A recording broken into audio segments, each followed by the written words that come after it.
ಶ್ರೀ ಗಣಪತಿ ಶಾರದಾ ಗುರುಭ್ಯೋ ನಮಃ.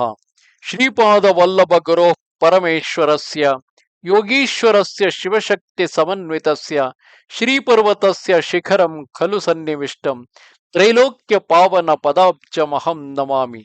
ಶ್ರೋತೃಗಳಿಗೆ ಶ್ರೀಪಾದ ಶ್ರೀವಲ್ಲಭರ ದಿವ್ಯ ಚರಿತಾಮೃತಕ್ಕೆ ಸ್ವಾಗತ.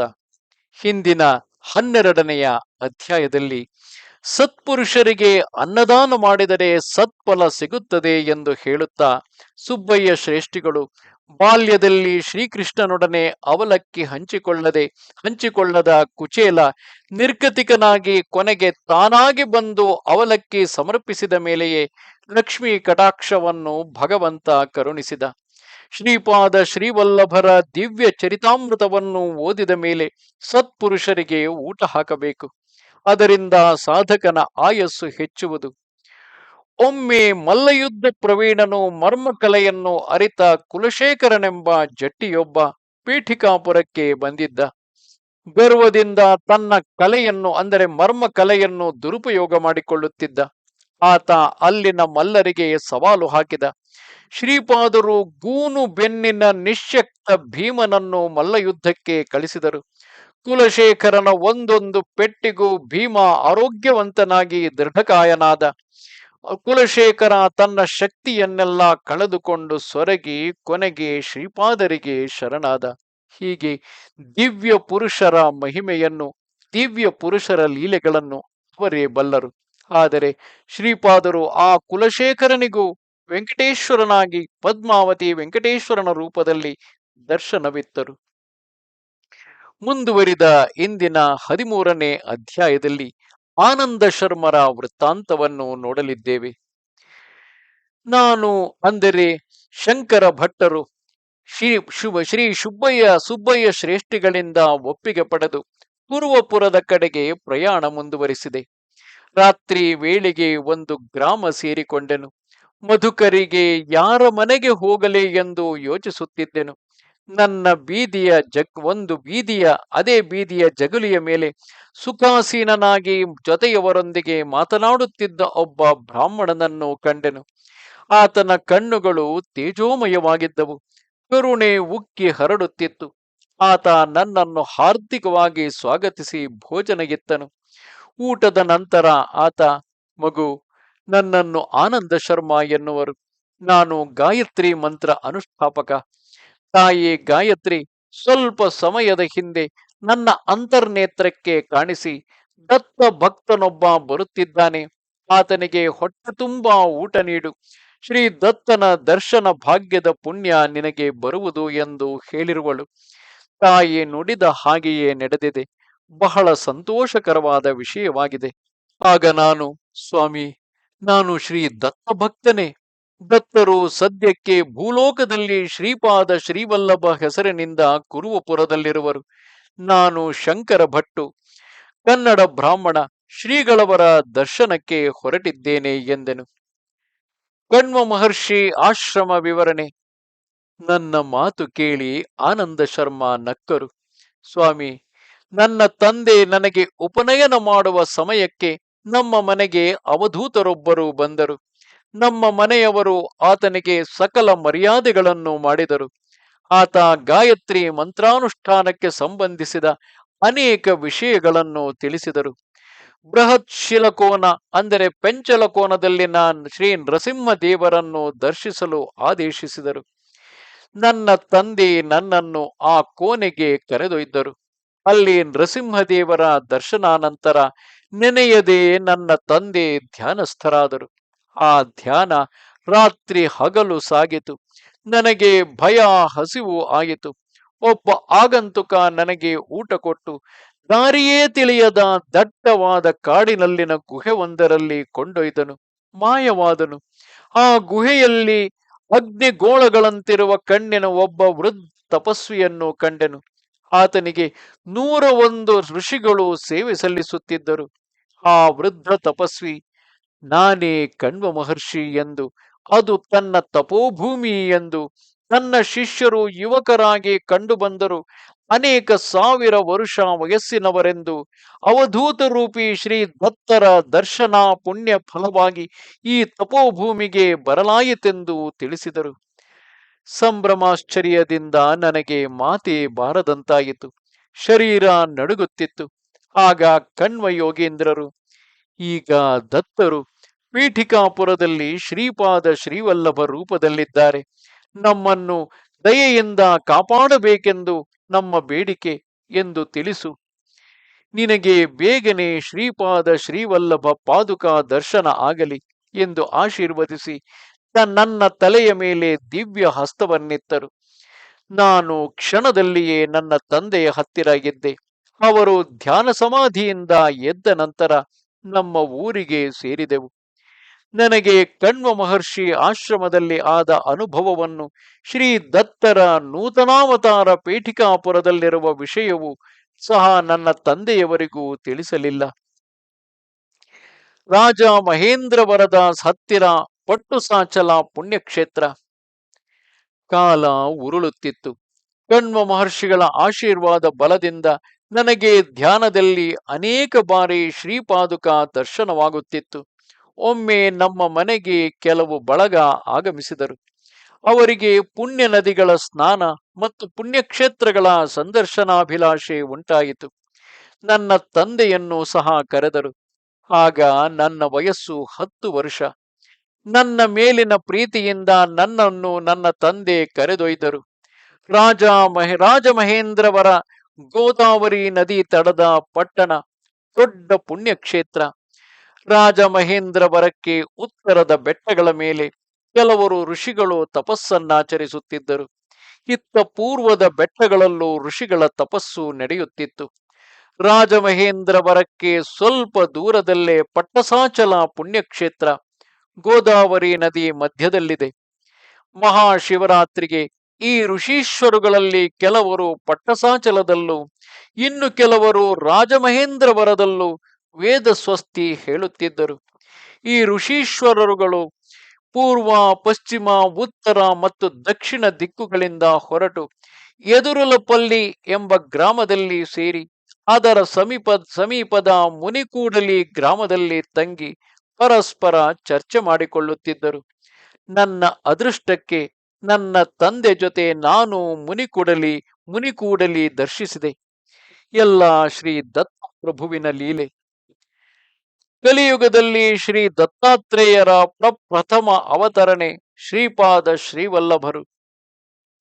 ಅತ್ಯಂತ ನಿಗೂಢವಾದ ವೇದಾಂತ ವಿಷಯಗಳು, ಯೋಗಶಾಸ್ತ್ರ ರಹಸ್ಯಗಳು, ಜ್ಯೋತಿಷ್ಶಾಸ್ತ್ರ ವಿಷಯಗಳು ಚರ್ಚೆಗೆ ಬರುತ್ತಿದ್ದವು. ಆ ಚರ್ಚೆಯಲ್ಲಿ ಭಾಗವಹಿಸಿದ ಮಹಾಮುನಿಗಳೆಲ್ಲರೂ ಒಂದೇ ಮಾತಿನಿಂದ ಶ್ರೀ ದತ್ತರು ಶ್ರೀಪಾದ ಶ್ರೀವಲ್ಲಭ ನಾಮದಲ್ಲಿ ಪೀಠಿಕಾಪುರದಲ್ಲಿ ಅವತರಿಸಿದ್ದಾರೆಂದು, ಕಲಿಯುಗದಲ್ಲಿ ಅವರದ್ದು ಪ್ರಪ್ರಥಮ ಸಂಪೂರ್ಣ ದತ್ತಾವತಾರವೆಂದು ಹೇಳಿದರು. ಖುದ್ದಾಗಿ ಅವರನ್ನು ದರ್ಶಿಸಲು ಆಗದಿದ್ದವರು ಧ್ಯಾನ ಮಾರ್ಗದಲ್ಲಿ ಅವರವರ ಮನಸ್ಸಿನಲ್ಲೇ ದರ್ಶಿಸಬಲ್ಲರೆಂದು, ಈ ಅವತಾರ ಅತ್ಯಂತ ಶಾಂತ ಕರುಣಾರಸಪೂರ್ಣವೆಂದು ನುಡಿದರು. ಆಗ ನನ್ನ ತಂದೆ ನನ್ನನ್ನು ಕರೆದುಕೊಂಡು ಪೀಠಿಕಾಪುರಕ್ಕೆ ಹೋದರು. ನಮ್ಮ ಜೊತೆ ಬಂದಿದ್ದ ಪಂಡಿತರ ಗುಂಪು ಪಾದಗಯ ಕ್ಷೇತ್ರದ ತೀರ್ಥದಲ್ಲಿ ಸ್ನಾನ ಮಾಡಿ ಶ್ರೀ ಕುಕ್ಕುಟೇಶ್ವರ ಆಲಯದಲ್ಲಿನ ಅನೇಕ ದೇವತೆಗಳನ್ನು ದರ್ಶಿಸಿ ಪೂಜಿಸಿ ಅಲ್ಲಿಂದ ವೇದಸ್ವಸ್ತಿ ಹೇಳುತ್ತಾ ಶ್ರೀ ಬಾಪನಾರ್ಯರ ಮನೆಗೆ ಹೊರಟರು. ಶ್ರೀ ಬಾಪನಾರ್ಯರು, ಶ್ರೀ ಅಪ್ಪಲರಾಜ ಶರ್ಮರು ಅವರ ಪಂಡಿತ ವೃಂದದ ಜೊತೆ ವೇದಸ್ವಸ್ತಿ ಹೇಳುತ್ತಾ ನಮ್ಮನ್ನು ಸೇರಿದರು. ಅದು ಮನೋಹರ ದೃಶ್ಯವಾಗಿತ್ತು. ಅಂತಹ ದಿವ್ಯ ಭವ್ಯ ದೃಶ್ಯಗಳು ಹಿಂದಿನ ಜನ್ಮದ ಪುಣ್ಯವಿಲ್ಲದಿದ್ದರೆ ಖಂಡಿತವಾಗಿ ಲಭಿಸದು. ಶ್ರೀಪಾದರ ದಿವ್ಯ ಮಂಗಳ ಸ್ವರೂಪದ ವರ್ಣನೆ. ನಮ್ಮೆಲ್ಲರಿಗೂ ಶ್ರೀ ಬಾಪನಾರ್ಯರ ಮನೆಯಲ್ಲಿ ಹಬ್ಬದ ಊಟ ಬಡಿಸಲಾಯಿತು. ಆಗ ಶ್ರೀಪಾದ ಶ್ರೀವಲ್ಲಭರ ವಯಸ್ಸು 5 ದಾಟಿರಲಿಲ್ಲ. ಆ ಎಳೆ ಶಿಶುವು ಎಷ್ಟೋ ತೇಜಸ್ಸಿನಿಂದ ವರ್ಚಸ್ಸಿನಿಂದ ಸುಂದರವಾಗಿ ಆಜಾನುಬಾಹುವಾಗಿದ್ದನು. ಕಣ್ಣುಗಳಿಂದ ಪ್ರೇಮ ಕರುಣೆ ಉಕ್ಕಿ ಪ್ರವಹಿಸುತ್ತಿತ್ತು. ನಾನು ಅವರ ಶ್ರೀಪಾದಗಳನ್ನು ಸ್ಪರ್ಶಿಸಲು ಅವರು ತಮ್ಮ ಅಭಯ ಹಸ್ತ ನನ್ನ ತಲೆಯ ಮೇಲೆ ಇಟ್ಟು, ಜನುಮ ಜನುಮಾಂತರದಲ್ಲಿಯೂ ನನ್ನ ಅನುಗ್ರಹ ನಿನ್ನ ಮೇಲಿರುವುದು. ನೀನು ನಿನ್ನ ಕೊನೆಯ ಜನ್ಮದಲ್ಲಿ ವೆಂಕಯ್ಯ ನಾಮದುಳು ಅವಧೂತರಾಗಿ ನಿತ್ಯ ಕರ್ಮಗಳಲ್ಲಿದ್ದು ಅಕಾಲ ಸಮಯ ಮಳೆ ಬೀಳಿಸುವಷ್ಟು ಸಮರ್ಥನಾಗಿ ಪ್ರಜೆಗಳ ದೈನಂದಿನ ಬಾಧೆಗಳನ್ನು ಈಡೇರಿಸುತ್ತಾ ಬೆಳಗುವವನಾಗು ಎಂದು ಆಶೀರ್ವದಿಸಿದರು.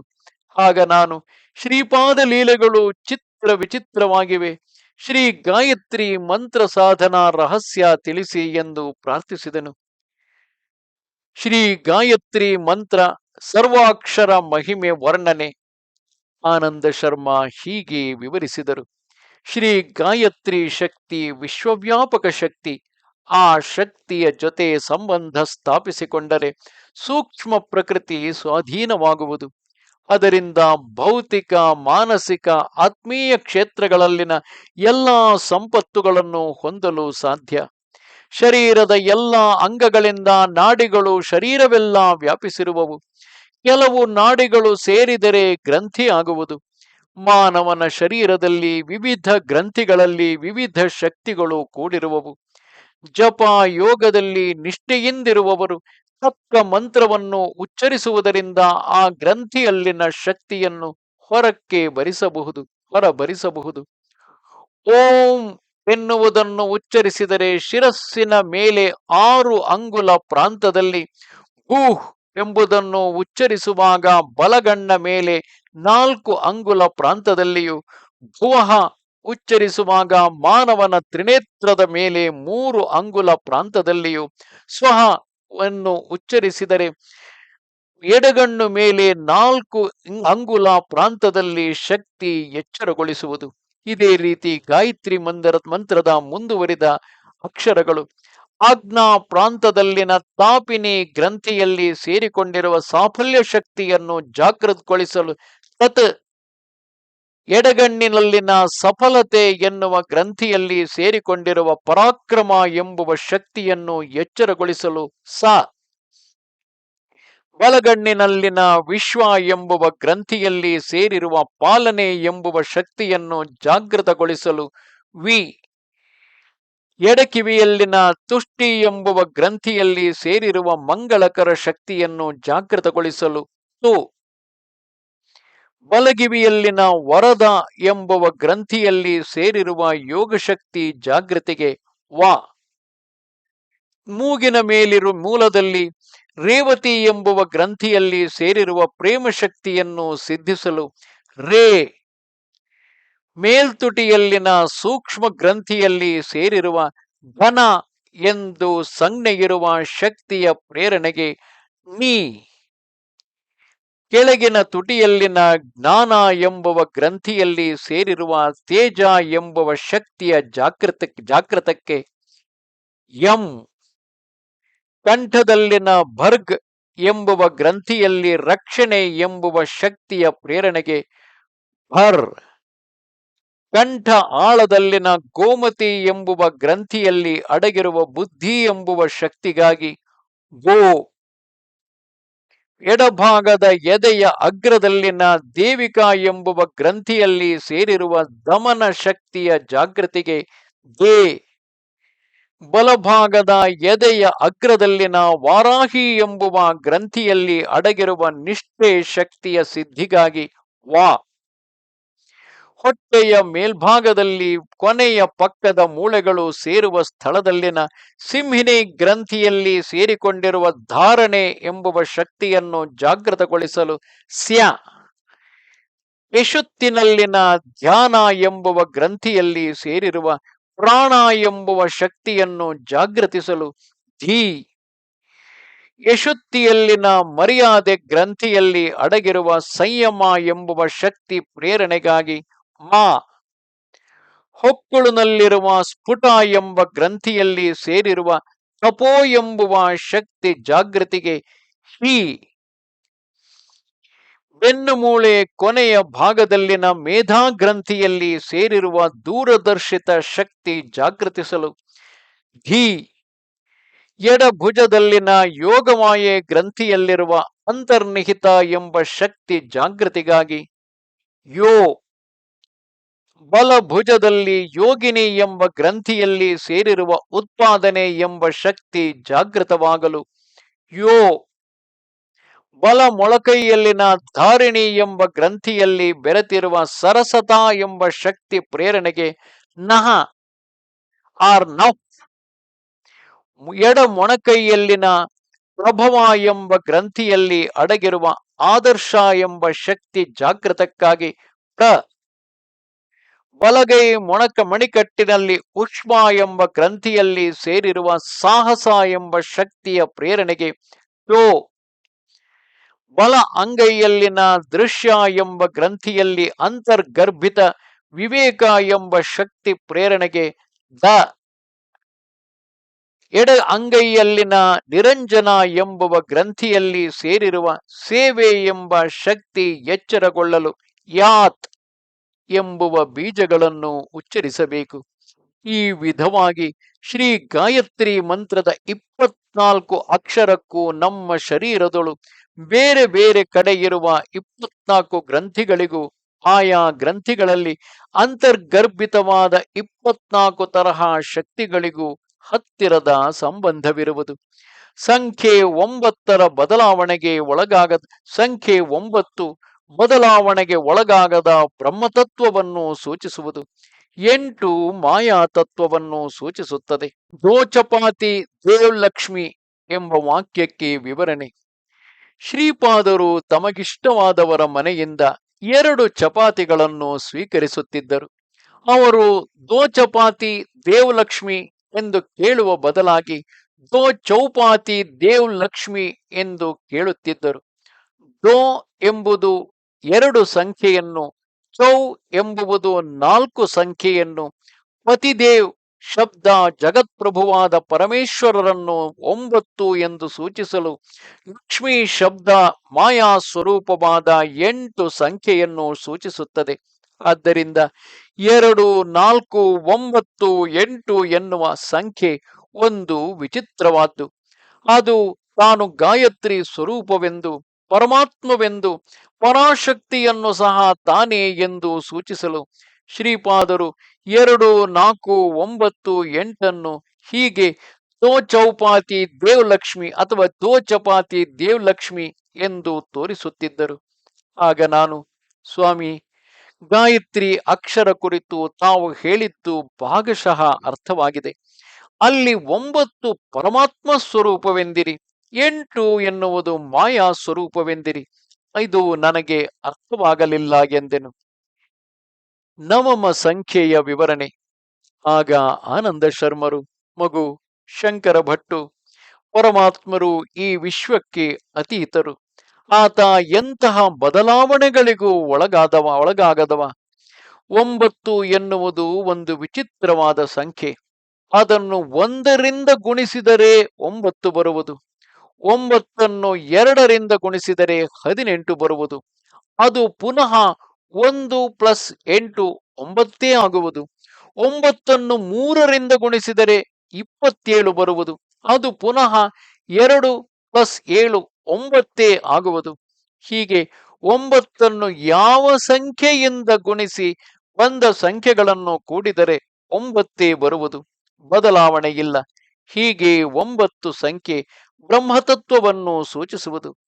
ಅಷ್ಟೇ ಅಲ್ಲ, ಶ್ರೀ ಗಾಯತ್ರಿ ಮಂತ್ರ, ಈ ಭಾಗದಲ್ಲಿ ಶ್ರೀ ಗಾಯತ್ರಿ ವಿವರಣೆಯನ್ನು ಕೊಡುತ್ತಿದ್ದಾರೆ.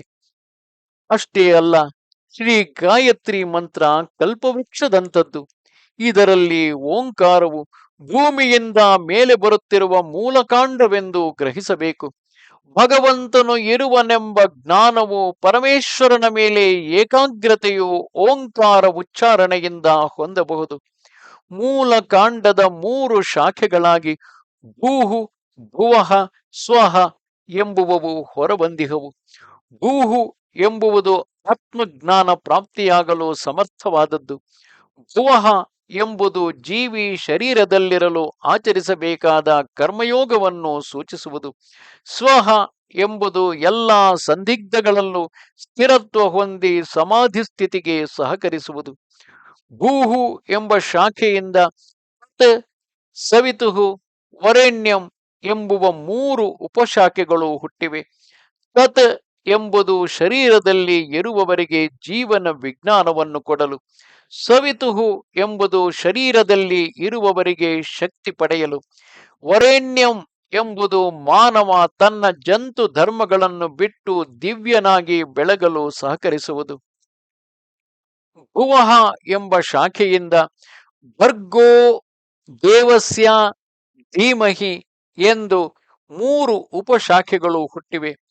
ಭರ್ಗೋ ಎಂಬುದು ನಿರ್ಮಲತ್ವವನ್ನು ಬೆಳೆಸುವುದು, ದೇವಸ್ಯ ಎಂಬುದು ದೇವತೆಗಳಿಗೇ ಸಾಧ್ಯವಾದ ದಿವ್ಯ ದೃಷ್ಟಿಯನ್ನು ಕೊಡುವುದು, ಧೀಮಹಿ ಎಂಬುದು ಸದ್ಗುಣಗಳನ್ನು ಬೆಳೆಸುವುದು.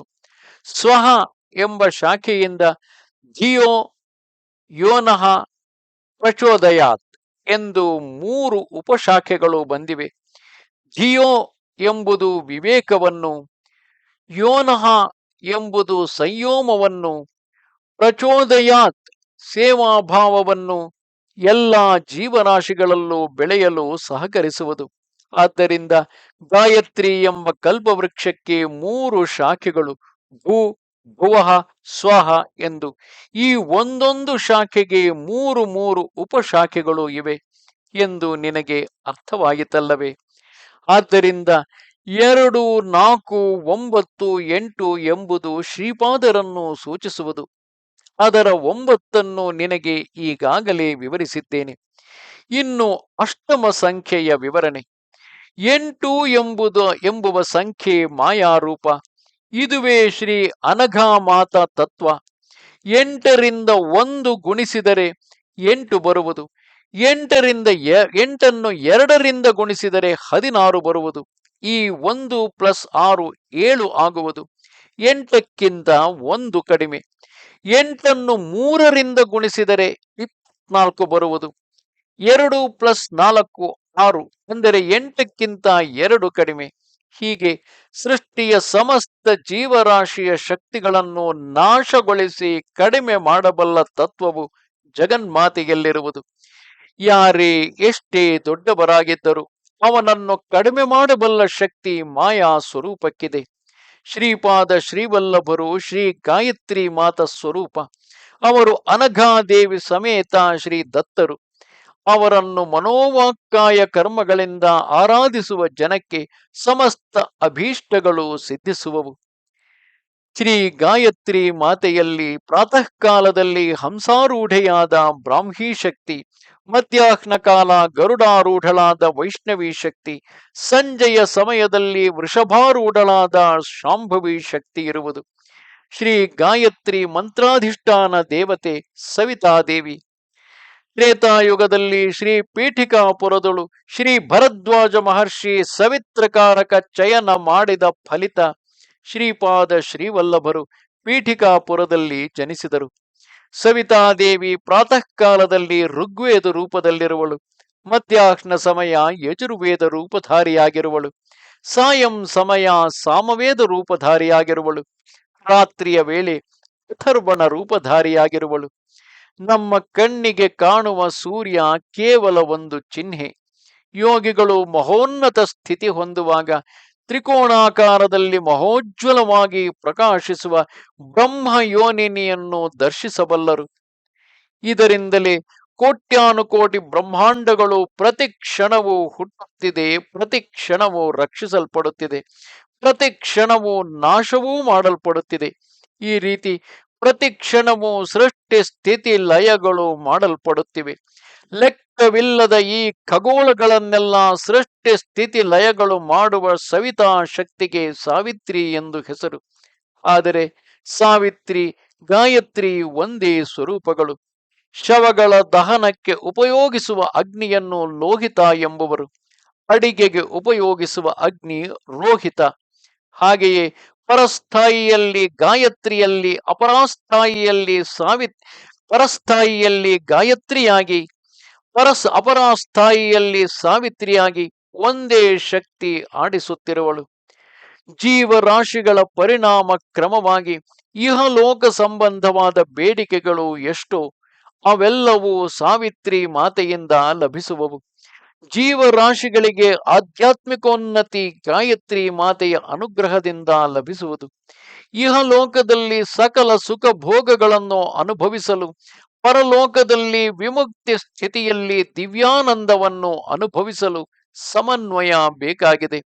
ಶ್ರೀಪಾದರ ಶ್ರೀಚರಣಾಶ್ರಿತರಿಗೆ ಇಹ ಪರ ಲಾಭಗಳು ಎರಡೂ ಲಭಿಸುವವು. ಮಿಕ್ಕ ದೇವತಾರಾಧನೆಗೂ ಶ್ರೀ ದತ್ತಾವರಾಧನೆಗೂ ಇರುವ ವ್ಯತ್ಯಾಸವೇ ಇದು. ನನಗೆ ಶ್ರೀ ಆನಂದ ಶರ್ಮರು ತಿಳಿಸಿದ ವಿಷಯಗಳು ಅದೆಷ್ಟೋ ಆಶ್ಚರ್ಯಕರವಾಗಿದ್ದವು. ಆಗ ನಾನು ಹೀಗೆಂದೆನು, ಮಹಾತ್ಮರೇ, ತಾವೆಷ್ಟೋ ಧನ್ಯರು. ಶ್ರೀಪಾದರು ಶ್ರೀ ನರಸಿಂಹ ಸರಸ್ವತಿ ಅವತಾರ ತಾಳುವರೆಂದು ಕೇಳಿದೆನು. ಆ ಅವತಾರದಲ್ಲಿ ಶ್ರೀ ಕೃಷ್ಣ ಸರಸ್ವತಿಯನ್ನು ಗುರುವಾಗಿ ಸ್ವೀಕರಿಸುವರೆಂದು ಕೇಳಿದ್ದೆ. ಏನೀ ವಿಚಿತ್ರ? ಶ್ರೀ ಆನಂದ ಶರ್ಮ ಹೀಗೆ ಹೇಳಿದರು, ಭಗವಂತನ ಅವತಾರ ಬರುವುದೇ ಭಕ್ತರಿಗಾಗಿ. ಮಾನವರಾಗಿ ಬಂದಾಗ ಉಚ್ಚ ಮಾನವ ಯಾವ ವಿಧವಾಗಿ ಇರಬೇಕೋ ಆಚರಿಸಿ ಉಪದೇಶಿಸುವರು. ಸನ್ಯಾಸಾಶ್ರಮವನ್ನು ಉದ್ಧರಿಸಬೇಕಾಗಿದೆ. ತಾನೇ ಸನ್ಯಾಸಿ ಆಗಬೇಕಾದರೂ ಒಬ್ಬ ಗುರು ಅಗತ್ಯ. ಆ ಗುರು ಯೋಗ್ಯನಾಗಿರಬೇಕು. ಸಾಕ್ಷಾತ್ ಅವತಾರ ಪುರುಷರಿಗೆ ಗುರು ಆಗಬೇಕಾದ ಯೋಗ್ಯತೆ ಕೋಟಿಯಲ್ಲಿ ಯಾವ ಒಬ್ಬರಿಗೂ ಇರುವುದು. ಅವತಾರ ಪುರುಷರು ಜನ್ಮಿಸಿದ ವಂಶದಲ್ಲಿ 80 ತಲೆಮಾರಿನವರು ಅವತರಿಸುವರು. ಆ ವಂಶದಲ್ಲಿ ಅನಂತ ಪುಣ್ಯ ಸೇರಿರಬೇಕು. ಅದೇ ಪ್ರಕಾರ ಅವತಾರ ಪುರುಷರಿಗೆ ಗುರುವಾಗಿರುವವರ ವಂಶವೂ ಸಹ ಪರಮ ಪವಿತ್ರವಾಗಿರಬೇಕಾಗಿದೆ. ತಾಟಂಕಪುರ ಅಂದರೆ ತಣುಕು ವಾಜಪೇಯಾಜರ ವಂಶದಂದು ಮಾಯಣಾಚಾರ್ಯರೆಂಬುವ ಮಹನೀಯರು ಜನ್ಮಿಸಿದರು. ಅವರ ಪತ್ನಿ ಹೆಸರು ಶ್ರೀಮತಿ. ಅವರು ಪುಣ್ಯ ದಂಪತಿಗಳು. ಅವರು ದರಿಮಿಲ ನಂದಿಕೋಟ್ಕೂರು ಪ್ರಾಂತದಲ್ಲಿನ ಮಂಗಳಾಪುರದಂದು ಜೀವನ ಸಾಗಿಸುತ್ತಿದ್ದರು. ಅವರಿಗೆ ಮಾಧವ, ಸಾಯಣ, ಭೋಗಿನಾಥರು ಜನ್ಮಿಸಿದರು. ಸನಾತನ ಧರ್ಮವನ್ನು ಉದ್ಧರಿಸಲು ಮಾಧವನು ವಿದ್ಯಾರಣ್ಯನಾದನು. ತಪಸ್ಸಂಪನ್ನರಾದಂತಹ ಬಾಪನಾರ್ಯರು ಸೂರ್ಯಮಂಡಲದಿಂದ ಶ್ರೀಶೈಲ ಮಲ್ಲಿಕಾರ್ಜುನ ಲಿಂಗದಂದು ಶಕ್ತಿಪಾತ ನಡೆಸಿದರು. ನಿಜಕ್ಕೆ ಶ್ರೀ ದತ್ತರ ಶ್ರೀಚರಣಗಳು ಶ್ರೀಪರ್ವತದ ಮೇಲೆ ಉದ್ಭವಿಸುವುದು ಎಷ್ಟೋ ಅದ್ಭುತವಾದ ವಿಷಯ. ಪರ್ವತದ ಹೆಸರು ಶ್ರೀ, ದತ್ತಪ್ರಭು ಚರಣಗಳು ಶ್ರೀಚರಣಗಳು. ಈ ನೂತನಾವತಾರಕ್ಕೆ ಶ್ರೀಪಾದ ಶ್ರೀವಲ್ಲಭ ನಾಮಧೇಯ ಅದೆಷ್ಟೋ ಹೊಂದಿದೆ. ಶ್ರೀ ಬಾಪನಾರ್ಯರ ವಂಶಕ್ಕೂ ಮಾಯಣಾಚಾರ್ಯರ ವಂಶಕ್ಕೂ ಎಷ್ಟೋ ವರ್ಷಗಳಿಂದ ಸಂಬಂಧ ಬಾಂಧವ್ಯಗಳು ಇವೆ. ಮಲ್ಲಾದಿ ಮನೆಯಲ್ಲಿ ಹೆಣ್ಣು ಮಗಳು ಹುಟ್ಟಿದರೆ ವಾಜಪೇಯಾಜರ ಸೊಸೆ ಎಂದು, ವಾಜಪೇಯಾಜರ ಮನೆಯಲ್ಲಿ ಹೆಣ್ಣು ಹುಟ್ಟಿದರೆ ಮಲ್ಲಾದಿಯವರ ಸೊಸೆ ಎಂದು ಚಮತ್ಕಾರದಿಂದ ಮಾತಾಗುತ್ತಿತ್ತು. ಆದರೆ ಬಾಪನಾರ್ಯರು ಅವರ ಮಗಳು ಸಕಲ ಸೌಭಾಗ್ಯವತಿ ಸುಮತಿ ಮಹಾರಾಣಿಯನ್ನು ವಾಜಪೇಯಾಜರ ಮನೆಗೆ ಸೊಸೆಯಾಗಿ ಮಾಡಲಿಲ್ಲ. ವಿಧಿವಶಾತ್ತು ದೈವ ಸಂಕಲ್ಪದಿಂದ ಅಪ್ಪಲರಾಜ ಶರ್ಮರಿಗೆ ಕೊಟ್ಟು ವಿವಾಹ ಮಾಡಿದರು. ಸಾಕ್ಷಾತ್ ದತ್ತ ಪ್ರಭುಗಳು ಶ್ರೀಪಾದ ಶ್ರೀವಲ್ಲಭರಾಗಿ ಜನ್ಮಿಸಿ ಅವರ ತಾಯಿಯ ಸಂಗಡ ರಕ್ತ ಸಂಬಂಧ ಹೊಂದಿದ ವಾಜಪೇಯಾಜರನ್ನು ಸಹ ಉದ್ಧಾರ ಮಾಡಲು ಬಯಸಿ ಮಾಧವಾಚಾರ್ಯನನ್ನು ಅವರ ಕಡೆ ಆಕರ್ಷಿಸಿದರು. ಮಾಧವಾಚಾರ್ಯರಿಗೆ ಶ್ರೀಪಾದರ ಮೇಲೆ ಪ್ರೀತಿ ಉಕ್ಕಿತು. ಮಾಧವಾಚಾರ್ಯರು ವಿದ್ಯಾರಣ್ಯ ಮಹರ್ಷಿಯಾಗಿ ಬದಲಾಯಿಸಿದರು. ಅವರ ಶಿಷ್ಯರು ಮಲಯಾನಂದರು, ಅವರ ಶಿಷ್ಯರು ದೇವಿ ತೀರ್ಥರು, ಅವರ ಶಿಷ್ಯರು ಯಾದವೇಂದ್ರ ಸರಸ್ವತಿಗಳು, ಆ ಯಾದವೇಂದ್ರ ಸರಸ್ವತಿಗಳ ಶಿಷ್ಯರು ಕೃಷ್ಣ ಸಾರಸ್ವತರು. ಈ ಶ್ರೀ ವಿದ್ಯಾರಣ್ಯರಿಗೂ ಕೃಷ್ಣ ಸರಸ್ವತಿಗಳ ಮಧ್ಯೆ ಮೂವರಿದ್ದರು. ಶ್ರೀ ವಿದ್ಯಾರಣ್ಯರೇ ಶ್ರೀ ಕೃಷ್ಣ ಸರಸ್ವತಿಯಾಗಿ ಅವತರಿಸಿ ಶ್ರೀಗಳ ನಂತರದ ಅವತಾರದಲ್ಲಿ ಗುರುಗಳಾಗಿರುವರು. ಶ್ರೀ ವಿದ್ಯಾರಣ್ಯರು ಮುಂದೆ ಅವರ ಸೋದರನಾದ ಸಾಯಣಾಚಾರ್ಯರ ವಂಶದಲ್ಲಿ ಗೋವಿಂದ ದೀಕ್ಷಿತರಾಗಿ ಜನ್ಮಿಸಿ ರಾಜರ್ಷಿಯಾಗಿ ತಂಜಾವೂರು ಮಹಾಮಂತ್ರಿ ಆಗುವರು. ಇದು ಶ್ರೀಗಳ ದಿವ್ಯವಾಣಿ. ಶ್ರೀಪಾದರು ನಿತ್ಯ ಸತ್ಯ ವಚನರು. ಒಮ್ಮೆ ಸುಮತಿ ಮಹಾರಾಣಿ ಶ್ರೀಪಾದರಿಗೆ ಸ್ನಾನ ಮಾಡಿಸುತ್ತಿದ್ದರು. ಅಷ್ಟರಲ್ಲಿ ಶ್ರೀ ವೆಂಕಟಪ್ಪಯ್ಯ ಶ್ರೇಷ್ಠಿಗಳು ಅಲ್ಲಿಗೆ ಬಂದರು. ಅವರನ್ನು ನೋಡಿ ಶ್ರೀಪಾದರು, ತಾತ, ನಮ್ಮದು ಮಾರ್ಕಂಡೇಯ ಗೋತ್ರವ, ಎಂದು ಪ್ರಶ್ನಿಸಿದರು. ಅವರು ಉತ್ತರ ಕೊಡದೆ ಶ್ರೀಪಾದರ ಮುದ್ದಾದ ಮಾತುಗಳಿಗೂ ಶ್ಲೇಷ ಅರ್ಥಕ್ಕೂ ತಮ್ಮಲ್ಲೇ ನಕ್ಕರು. ನಿಜಕ್ಕೂ ಶ್ರೀಪಾದರದ್ದು ಭಾರದ್ವಾಜ ಗೋತ್ರ, ವೆಂಕಟಪ್ಪ ಶ್ರೇಷ್ಠಿಗಳದ್ದು ಮಾರ್ಕಂಡೇಯ ಗೋತ್ರ. ಅವರು ಭಾವನೆಗಳ ಪ್ರಕಾರ ವೆಂಕಟಪ್ಪಯ್ಯ ಶ್ರೇಷ್ಠಿಗಳಿಗೆ ಸಹ ಮೊಮ್ಮಗ ಎಂದು ಗಂಭೀರವಾಗಿ ಹೇಳಿದರು. ಇಷ್ಟರಲ್ಲೇ ಮಾತೆ ಸುಮತಿ ಸ್ನಾನಾನಂತರ ಮಾರ್ಕಂಡೇಯನಂತೆ ಆಯಸ್ಸು ನಿನಗಿರಲಿ ಎಂದು ನೀರನ್ನು ಸುತ್ತು ತಿರುಗಿಸಿ ಆಶೀರ್ವದಿಸಿದಳು. ಮಾರ್ಕಂಡೇಯನು 16 ವರುಷದ ಆಯುಷ್ಯು ಮಾತ್ರ ಉಳ್ಳವನು. ಶಿವಾನುಗ್ರಹದಿಂದ ಚಿರಂಜೀವಿ ಆದನು. ಮಾರ್ಕಂಡೇಯನು 16 ವರುಷದ ಕಾಲ ಮಾತ್ರವೇ ತನ್ನ ತಂದೆ ತಾಯಿ ಜೊತೆಗೆ ಇತ್ತನೆಂದು ಶ್ರೀಗಳ ನರನಾಡಿಗಳ ಆಳವಾಗಿ ಸೂಚಿಸಿದರು. 16 ವರುಷದ ನಂತರ ಮಾರ್ಕಂಡೇಯನು ಮಹರ್ಷಿಯಾಗಿ ಸಂಸಾರ ತ್ಯಾಗ ಮಾಡಿ ಚಿರಂಜೀವಿಯಾದನು. ಶ್ರೀಪಾದರು ಸಹ 16 ವರುಷದವರೆಗೂ ತಂದೆ ತಾಯಿ ಜೊತೆ ಇದ್ದು ನಂತರ ಜಗದ್ಗುರುವಾದರು. ಅವರು ಅವರ ಶರೀರವನ್ನು ರಹಸ್ಯವಾಗಿ ಬಚ್ಚಿಟ್ಟಿರುವೆನೆಂದು, ಅದಕ್ಕೆ ಚಿರಂಜೀವಿತ್ವ ಇರುವುದೆಂದು, ಈಗ ನಾವು ನೋಡುತ್ತಿರುವ ಶ್ರೀಪಾದ ಶ್ರೀವಲ್ಲಭರ ರೂಪದಲ್ಲೇ ಹಿಂದೆ ಅತ್ರಿ ಅನಸೂಯರಿಗೆ ಕುಮಾರನಾಗಿ ಅವತರಿಸಿದ್ದರೆಂದು ಪದೇ ಪದೇ ಹೇಳಿರುವರು. ಶ್ರೀಪಾದರ ವಿವಿಧ ರೂಪಗಳು. ಶ್ರೀಪಾದರು ತಮ್ಮ ಯೋಗಶಕ್ತಿಯನ್ನು ಹೊರತಂದು ಸ್ತ್ರೀ ರೂಪದಲ್ಲಿರುವ ಅವರ ಯೋಗಶಕ್ತಿ ಸಹಿತದಿಂದಲೇ ದರ್ಶನ ಕೊಡುತ್ತಿದ್ದರು. ಇದೊಂದು ಅಪೂರ್ವವಾದ ಸಂಗತಿ. ಕುಂಡಲಿನಿ ಶಕ್ತಿಯನ್ನು ಈ ತರಹ ಸ್ತ್ರೀ ಸ್ವರೂಪದಲ್ಲಿ ಹೊರತರುವುದು ಕೇವಲ ಶ್ರೀ ದತ್ತರಿಗೆ ಸಾಧ್ಯ. 16 ವರುಷ ಪ್ರಾಯದಲ್ಲಿರುವ ನವ ಯೌವನ ದಂಪತಿ ರೂಪವನ್ನು ಬಾಪನಾರ್ಯರು, ರಾಜಮಾಂಬ, ಶ್ರೀಪಾದರ ತಂದೆ ತಾಯಿ ನರಸಿಂಹವರ್ಮ ದಂಪತಿಗಳು, ವೆಂಕಟಪ್ಪಯ್ಯ ಶ್ರೇಷ್ಠಿ ದಂಪತಿಗಳು ಮತ್ತು ಕೆಲವರು ದರ್ಶಿಸಿದರು. ಅವರಿಬ್ಬರಿಗೂ ಮದುವೆ ಮಾಡುವ ಯೋಚನೆ ಮಾಡಿದ ತಂದೆ ತಾಯಿಯರಿಗೆ ಕೇವಲ ನಿರಾಶೆ ಮಾತ್ರ ಆಯಿತು. ತಾವು ಮುಂದೆ ದಿವ್ಯ ದಂಪತಿ ರೂಪದಲ್ಲಿ ದರ್ಶನ ಕೊಡುವ ಸಂಕಲ್ಪ ಮೊಟ್ಟ ಮೊದಲಿಗೆ ಅವರು ಅವಧೂತ ರೂಪದಲ್ಲಿ ಸುಮತಿ ಮಾತೆಗೆ ದರ್ಶನ ಕೊಟ್ಟಾಗಲೇ ಸೂಚಿಸಿದ್ದರು. ಅವಧೂತರು ಸುಮತಿ ಮಾತೆಯೊಡನೆ ಹೀಗೆಂದರು: ತಾಯಿ, ನಿನ್ನ ಮಗ 16 ವರುಷವಾಗುವವರೆಗೆ ತಮ್ಮೊಡನೆ ಇರುವನು. ಅವನಿಗೆ ಮದುವೆ ಮಾಡುವ ಸಂಕಲ್ಪ ಮಾಡಿದರೆ ಕೇಳುವುದಿಲ್ಲ. ಮೇಲ್ಪಟ್ಟು ಮನೆ ಬಿಟ್ಟು ಹೋಗಿಬಿಡುವನು. ಆದ್ದರಿಂದ ಅವನ ಇಷ್ಟ ಪ್ರಕಾರವೇ ನಡೆದುಕೊಳ್ಳುವಂತವರಾಗಿ. ಶ್ರೀ ಅನಘಾ ದತ್ತರು ಆದಿ ದಂಪತಿಗಳು. ಅವರಿಗೆ ಹುಟ್ಟು ಸಾವುಗಳಿಲ್ಲ. ಅವರು ಸದಾ ಲೀಲಾ ವಿಹಾರಿಗಳು. ಅವರು ಶ್ರೀಪಾದ ಶ್ರೀವಲ್ಲಭ ರೂಪದಲ್ಲೂ, ಶ್ರೀ ನೃಸಿಂಹ ಸರಸ್ವತಿ ರೂಪದಲ್ಲೂ ಮತ್ತು ಶ್ರೀ ಸ್ವಾಮಿ ಸಮರ್ಥರ ರೂಪದಲ್ಲೂ ಅರ್ಧನಾರೀಶ್ವರರಾಗಿ ಇರುವರು. ಇದು ದೈವ ರಹಸ್ಯ. ಮಂಡಲ ಕಾಲ ಅರ್ಚನೆ ಮತ್ತು ಶ್ರೀಪಾದ ಶ್ರೀವಲ್ಲಭ ಚರಿತಾಮೃತ ಪಾರಾಯಣದಿಂದ ಆಗುವ ಫಲ. ಶ್ರೀಪಾದರು ಶ್ರೀ ಗಣೇಶ ಚತುರ್ಥಿಯಂದು ಅವತರಿಸುವುದರಲ್ಲಿ ದೊಡ್ಡ ವಿಶೇಷವಿದೆ. ಲಾಭನು ಶ್ರೀ ಗಣೇಶನ ಪುತ್ರ. ಒಂದಾನೊಂದು ಕಲ್ಪದಲ್ಲಿ, ಒಂದಾನೊಂದು ಯುಗದಲ್ಲಿ ಆತನೇ ಲಾಭಾದ ಮಹರ್ಷಿ ಎಂದು ಹೆಸರು ಪಟ್ಟನು. ಆತನೇ ಶ್ರೀ ಕೃಷ್ಣಾವತಾರದಲ್ಲಿ ನಂದನಾಗಿದ್ದನು. ಲಾಭನೇ ಶ್ರೀಪಾದ ಶ್ರೀವಲ್ಲಭಾವತಾರದಲ್ಲಿ ಶ್ರೀಪಾದರವರಿಗೆ ಮಾತೆ ಪಿತರಾಗಿ ಜನ್ಮಿಸಿದನು. ಭಕ್ತರ ಸಮಸ್ತ ವಿಘ್ನಗಳನ್ನು ತೊಲಗಿಸಲು ತಮ್ಮ ಚೈತನ್ಯದಲ್ಲಿ ಶ್ರೀ ವಿಘ್ನೇಶ ತತ್ವವನ್ನು ಸ್ಥಿರವಾಗಿ ಉಳಿಸಿಕೊಂಡು ಶ್ರೀಪಾದರು ಅವತರಿಸಿದರು.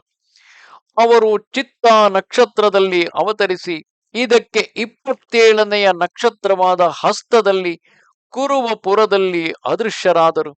ಅವರ ಜಾತಕ ಪ್ರಕಾರ 27 ನಕ್ಷತ್ರಗಳಲ್ಲೂ ಸಂಚರಿಸುವ ನವಗ್ರಹಗಳಿಂದ ಆಗುವ ಕೆಟ್ಟ ಫಲಗಳು ತೊಲಗಲು ಶ್ರೀಪಾದರ ಭಕ್ತರು ಮಂಡಲ ದೀಕ್ಷೆ ವಹಿಸಬೇಕು. 1 ಮಂಡಲ ಕಾಲ ಶ್ರದ್ಧಾಭಕ್ತಿಯಿಂದ ಶ್ರೀಪಾದರನ್ನು ಆರಾಧಿಸಿದರೆ ಅಥವಾ ಅವರ ದಿವ್ಯ ಚರಿತ್ರೆಯನ್ನು ಪಾರಾಯಣ ಮಾಡಿದರೂ ಸರ್ವಾಭೀಷ್ಟಗಳು ಸಿದ್ಧಿಸುವವು. ಮನಸ್ಸು, ಬುದ್ಧಿ, ಚಿತ್ತ, ಅಹಂಕಾರಗಳು ಒಂದೊಂದು 10 ದಿಕ್ಕುಗಳಲ್ಲಿ ತಮ್ಮ ಸ್ಪಂದನೆಗಳನ್ನು, ಕಂಪನಗಳನ್ನು ತೋರಿಸುತ್ತಿರುವವು. ಅಂದರೆ ಅವುಗಳ ಕಂಪನೆಗಳು ಬೇರೆ ಬೇರೆಯಾಗಿ 40 ದಿಕ್ಕುಗಳಲ್ಲಿ ಹೊರಡುತ್ತಿರುವವು. ಈ 40 ದಿಕ್ಕುಗಳಲ್ಲಿಯ ಕಂಪನೆಗಳನ್ನು ತಡೆ ಹಿಡಿದು ಶ್ರೀಪಾದರ ಕಡೆ ಮರಳಿಸಿದರೆ ಅವು ಶ್ರೀಗಳ ಚೈತನ್ಯದಲ್ಲಿ ಸೇರುವವು. ಅಲ್ಲಿ ಅವು ಸಾಕಷ್ಟು ಸಂಸ್ಕರಿಸಲ್ಪಟ್ಟು ಯೋಗ್ಯವಾದ ಸ್ಪಂದನೆಗಳಾಗಿ ಬದಲಾವಣೆ ಹೊಂದಿ ಪುನಃ ಸಾಧಕನನ್ನು ಸೇರುವವು. ಆಗ ಸಾಧಕನ ಎಲ್ಲ ಧರ್ಮಬದ್ಧವಾದ ವಾಂಛೆಗಳು ಈಡೇರುವವು. ಮಗು ಶಂಕರ ಭಟ್ಟು, ನೀನು ಶ್ರೀಪಾದರ ಚರಿತ್ರೆಯನ್ನು ರಚಿಸಬಲ್ಲೆ ಎಂದು ಅಂತರ್ದೃಷ್ಟಿಯಿಂದ ತಿಳಿದುಕೊಂಡೆನು. ಲೋಕದಲ್ಲಿ ಈಗ ಇರುವ ಪಾರಾಯಣ ಗ್ರಂಥಗಳಲ್ಲಿ ಬರಹಗಾರನ ವಿಚಾರ ಅನೇಕಾನೇಕ ಸ್ತೋತ್ರಗಳು ಮುಂತಾದವು ಇರುವವು. ನೀನು ಬರೆಯಲಿರುವ ಪ್ರಭು ಚರಿತ್ರೆಯಲ್ಲಿ ನಿನ್ನ ವಂಶಾವಳಿ ಬೇಕಾಗಿಲ್ಲ. ಶ್ರೀಗಳನ್ನು ಧ್ಯಾನಿಸಿ ನಿನ್ನ ಅಂತರ್ನೇತ್ರದಲ್ಲಿ ಶ್ರೀಪಾದರನ್ನು ಸ್ಥಿರಪಡಿಸಿಕೊಂಡು ಎಲ್ಲರಿಗೂ ಅರ್ಥವಾಗುವ ರೀತಿಯಲ್ಲಿ ರಚಿಸು. ಆಗ ಶ್ರೀಪಾದರ ಚೈತನ್ಯ ನಿನ್ನ ಲೇಖನಿಯಿಂದ ಯಾವುದು ಬರೆಸುವುದು ಅದೇ ಸತ್ಯವಾಗುವುದು. ಆ ವಿಧವಾದ ಸ್ಫೂರ್ತಿಯಲ್ಲಿ ಬರೆಯಲ್ಪಡುವ ಗ್ರಂಥಗಳಿಗಾಗಲಿ ಉಚ್ಚರಿಸಲ್ಪಡುವ ಮಂತ್ರಗಳಿಗಾಗಲಿ ಛಂದೋಬದ್ಧತೆ ಇರಬೇಕಾಗಿಲ್ಲ. ಕೆಲವರು ಮಹಾಭಕ್ತರು ತಮಗೆ ದೈವ ಸಾಕ್ಷಾತ್ಕಾರವಾದಾಗ ಅವರವರ ಸ್ಥಾನಿಕ ಭಾಷೆಯಲ್ಲಿ ವ್ಯವಹಾರದಲ್ಲಿರುವ ಪದಗಳಲ್ಲಿ ಸ್ತೋತ್ರಿಸಿದರು. ಅವರು ಸಾಧಾರಣ ವ್ಯಾಕರಣ ನಿಬಂಧನೆಗಳನ್ನು ಸಹ ಮೀರಿದ್ದರು. ಆ ಸ್ತೋತ್ರಗಳನ್ನು ಹಾಗೆಯೇ ಪಠಿಸಬೇಕು. ಛಂದೋಬದ್ಧತೆಗಾಗಿ ಬದಲಾವಣೆಗಳು ಮಾಡಿದರೆ ನೆನೆಸಿದ ಫಲ ಪ್ರಾಪ್ತವಾಗದು.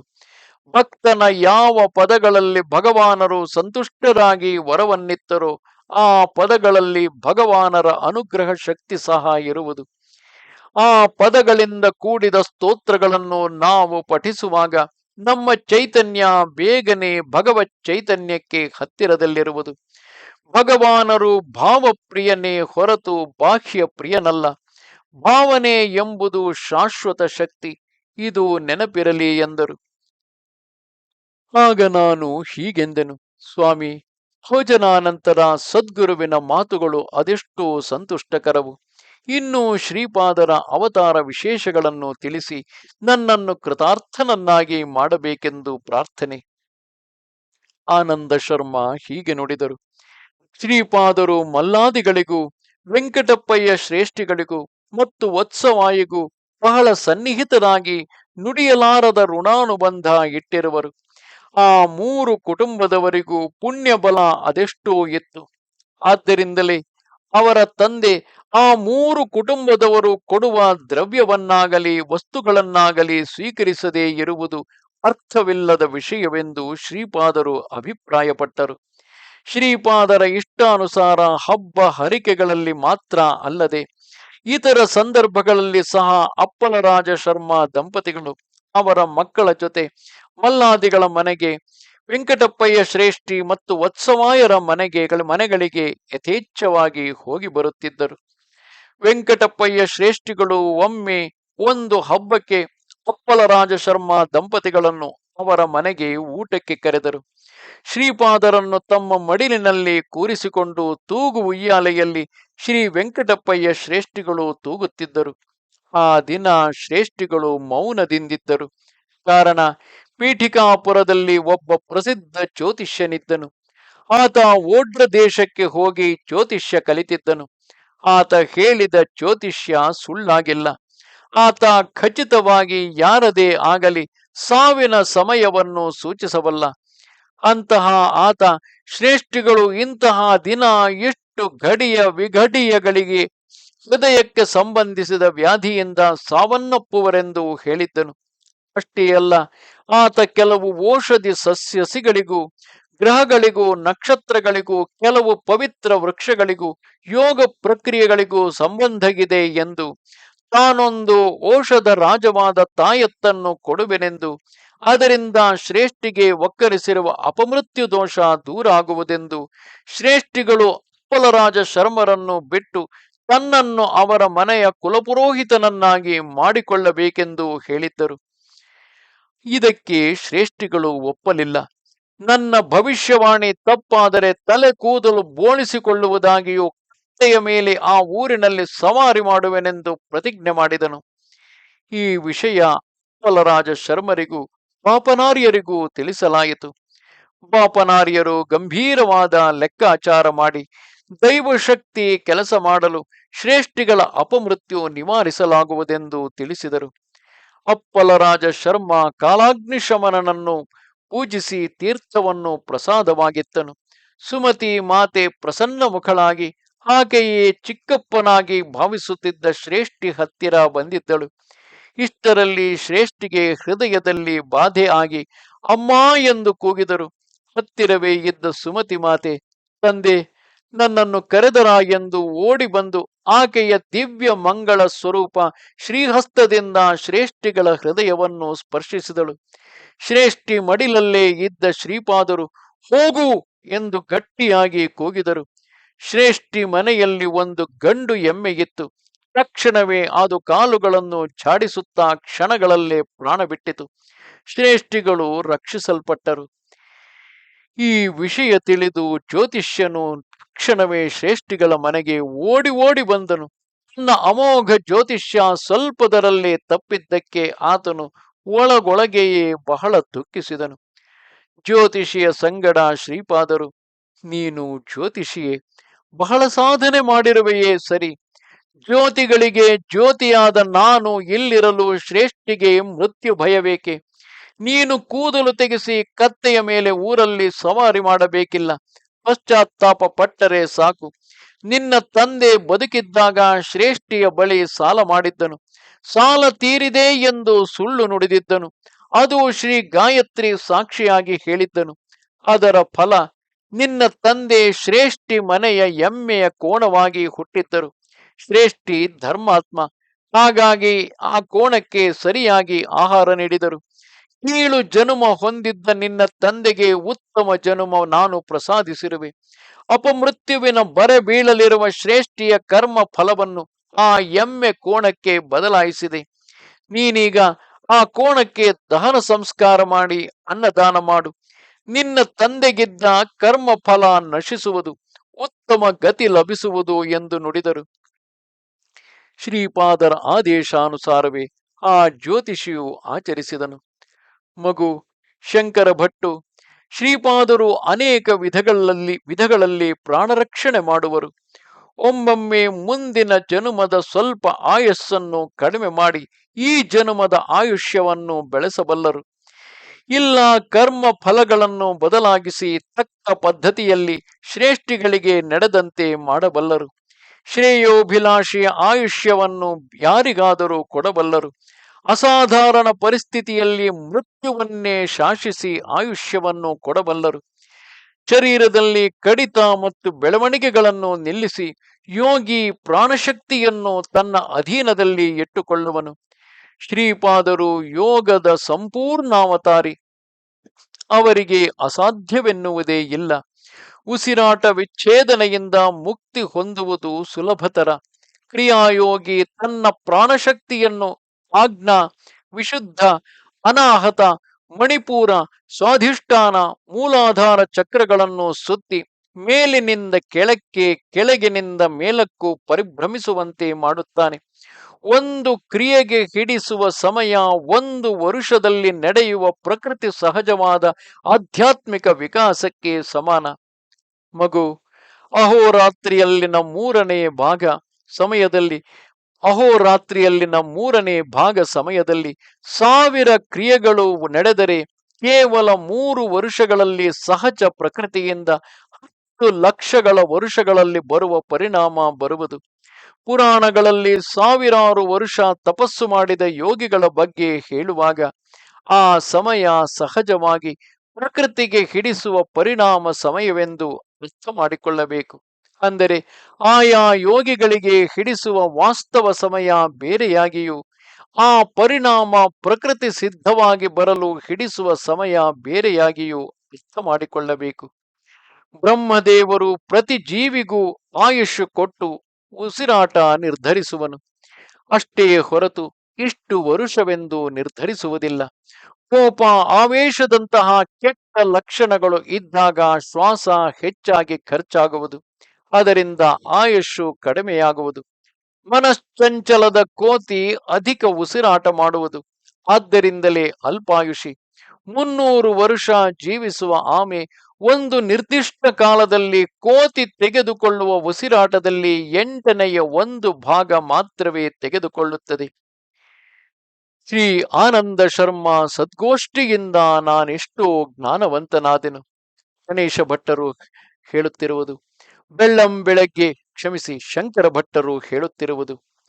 ಬೆಳ್ಳಂ ಬೆಳಗ್ಗೆ ನಿತ್ಯ ಕರ್ಮಗಳ ನಂತರ ಆನಂದ ಶರ್ಮರ ಆಜ್ಞೆ ಪಡೆದು ಶ್ರೀಪಾದ ಶ್ರೀವಲ್ಲಭರ ದರ್ಶನಾರ್ಥಿಯಾಗಿ ಕುರುವಪುರದ ಕಡೆಗೆ ಹೊರಟೆನು. ಶ್ರೀಪಾದ ಶ್ರೀವಲ್ಲಭರಿಗೆ ಜಯವಾಗಲಿ. ಇದು ಶ್ರೀಪಾದ ಶ್ರೀವಲ್ಲಭ ಚರಿತಾಮೃತದಲ್ಲಿ 13ನೆಯ ಅಧ್ಯಾಯ.